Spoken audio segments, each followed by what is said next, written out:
Car qu'est devenue la France une et indivisible que proclame notre Constitution?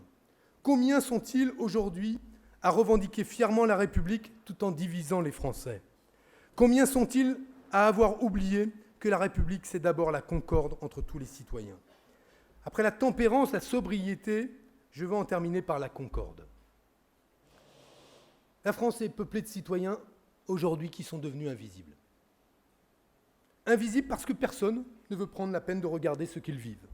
Le chômage qui n'en finit pas, le travail trop dur qui ne paye pas assez, le logement et la santé précaires, l'école qui fait réussir toujours les mêmes. Et ces Français s'inquiètent devant tous ces signes évidents de dégradation de la cohésion sociale, de perte de sens civique et de disparition des solidarités essentielles. Invisibles aussi parce que plus personne n'ose s'attaquer à ces questions et en parler. Invisibles parce que même quand ils votent, ils sont sans voix puisque rien ne change. Ces invisibles, ce sont tous ces Français auxquels les politiques ne s'adressent plus qu'à travers la question identitaire. Qu'est-ce qu'être français? D'ailleurs, qu'est-ce qu'être un bon Français? Qui est vraiment français? Comme si la question sociale s'était évanouie. Comme si les pauvres ne se recrutaient pas toujours chez les pauvres. Comme si les riches ne se recrutaient pas toujours chez les riches, perpétuant une hiérarchie sociale immuable. Comme si la question de la promotion sociale était réglée, comme s'il suffisait que chacun ait un téléphone portable et une télévision haute définition pour juger que la lutte contre les inégalités était derrière nous. Dans un pays où la question identitaire se substitue à la question sociale, je vous le dis, il est prévisible que l'instinct des foules submerge bientôt la conscience du peuple. L'islam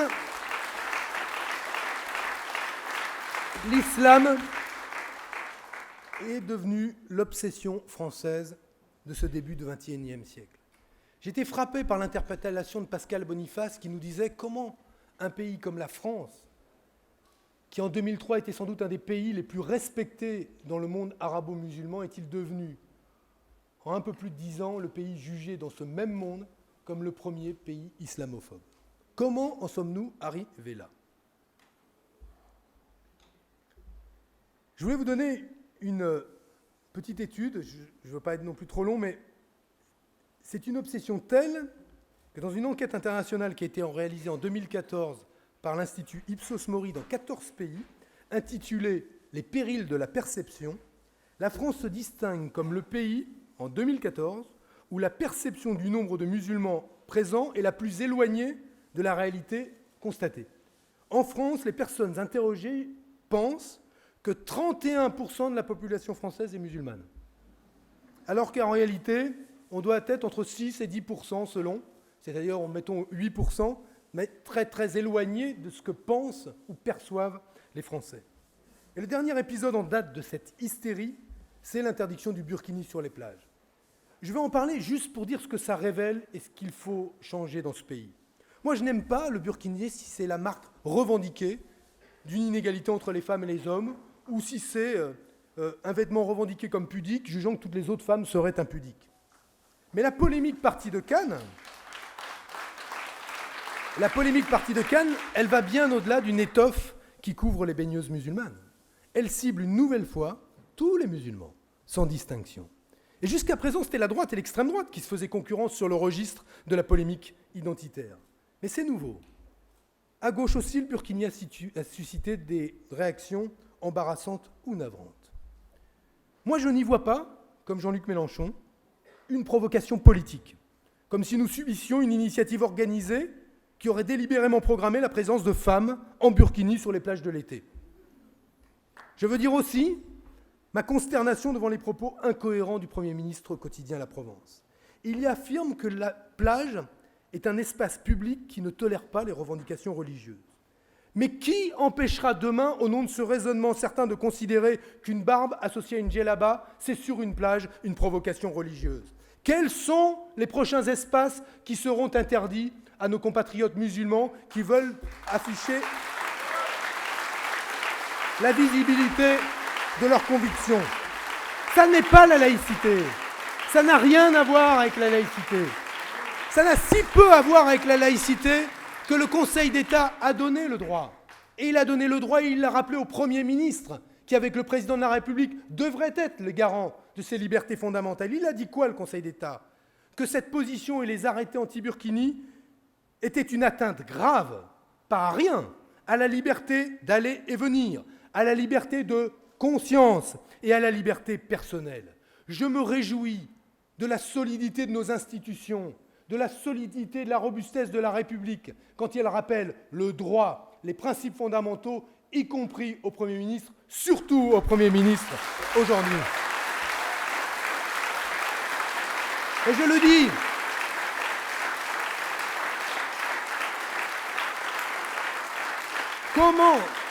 comment a-t-il pu se retrouver ainsi désavoué aux côtés des Ciotti, Estrosi, Sarkozy et de l'armada des Le Pen, ensemble sur la même position?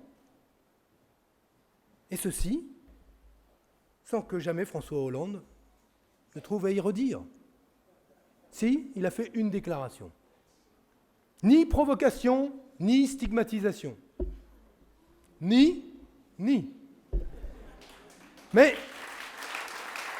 mes chers amis, faut-il rappeler que pour une provocation, il y a 1000 stigmatisations? Faut-il rappeler que pour une provocation, combien de milliers de regards de travers, combien de milliers de remarques glaçantes, combien de milliers d'humiliations?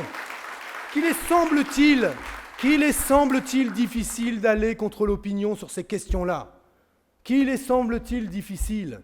Mais pour moi, je vous le dis, qu'il est douloureux d'observer cette prudence quand il s'agit de condamner des arrêtés qui, pourtant, nous le savons, merci au Conseil d'État, stigmatisent des millions de nos compatriotes. Alors, je vois dans l'hystérie qui entoure la question de la place de l'islam en France aussi une conception fausse à mes yeux. Le mot n'est pas excessif, dévoyé de la laïcité. La laïcité, c'est devenu le prétexte commode à une offensive aussi virulente que désordonnée contre les religions, l'islam en particulier, au point que certains s'enorgueillissent aujourd'hui et écrivent avec fierté « Je suis fier d'être islamophobe ». La menace de l'islamisme radical sur l'égalité femmes-hommes, elle est réelle. La menace terroriste djihadiste n'a jamais été aussi élevée, qu'il ignore, certainement pas moi. Mais face à une menace réelle, émouvante, il faut ajuster la riposte et ne pas tirer à vue. Imagine-t-on les dégâts des propos de ceux qui se revendiquent fièrement islamophobes, quand aux yeux de 99% des Français, ce terme n'a aucune connotation idéologique, mais désigne simplement et naturellement l'hostilité violente à l'égard de l'islam et des musulmans. Imagine-t-on la propagande anti-française que l'on alimente par les images humiliantes de cette femme obligée de se déshabiller au nom d'un arrêté scélérat parce qu'elle portait un foulard sur une plage. À force de polémique, je vais vous dire mon sentiment profond. Je pense qu'aujourd'hui en France, aux yeux de nombreux dirigeants politiques et de nombreux Français, un bon musulman, c'est un musulman qui n'est pas musulman. Un musulman sans religion, sans croyance, sans rite. Un musulman qui manifeste une première fois avec tout le monde contre le terrorisme, mais qui manifeste une deuxième fois avec les musulmans pour bien montrer qu'il a deux pattes blanches. Un musulman docile, débarrassé de tout discours oppositionnel, un musulman invisible. Quelle attitude la République doit-elle adopter? Elle doit, comme toujours, comme dans le passé, chercher et trouver un compromis entre la reconnaissance du fait religieux, loi de 1905, article 10 de la Constitution, de la Déclaration des droits de l'homme, et chercher et poser des limites à l'extension du domaine religieux. Et pour ce qui a trait à l'islam, je considère pour ma part que si on accepte une véritable interaction, sans paternalisme, sans artifice ni faux semblant, on constatera que la matrice des valeurs communes existe bel et bien et qu'elle nous permet de dépasser les points de discorde et de bâtir des accommodements qui, dans le respect de la laïcité, de la loi de 1905, des principes de la République inscrits dans la Constitution, permettront à l'islam en France de trouver une place semblable à celle des autres religions.